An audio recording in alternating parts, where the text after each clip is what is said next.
how do you strengthen your intuition? Well, one of the ways, probably the most important way, is through using our imagination.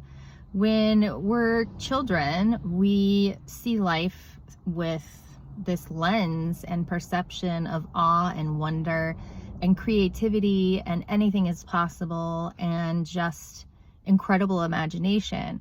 If you have not been able to hang on to that and stay creative and stay in that space of being able to utilize your imagination, then you're not able to access your intuition in the same way that you did when you were younger.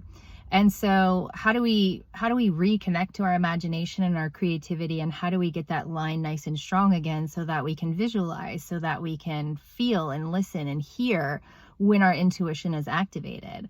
And one of the ways that we can do that is by practicing imagining something behind your mind's eye. So you close your eyes and you imagine that there's a blank screen behind your eyelids, like a movie screen. And we can start with a banana. So what you want to do is imagine that you see a yellow banana on the movie screen. And so if you can see the color, the shape, or the banana entirely, then you're accessing your imagination.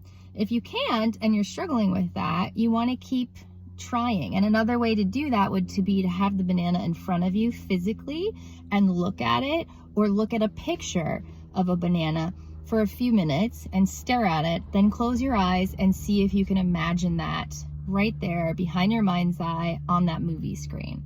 So and it can be anything. It can be a tree or a scene or an object of any kind, whatever you want to see. It can be a name, but basically you continue to practice looking at something and then trying to imagine it through visualization and imagination behind your mind's eye on that movie screen. And that's one way that we can access our imagination. Another way of accessing our imagination is through play.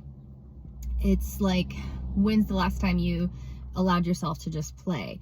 Not for any purpose, not for any outcome other than just having fun. You know, maybe you get out some finger paints, maybe you take some pictures, maybe you do some art in nature, you know, gather some things in nature and create your own art that way.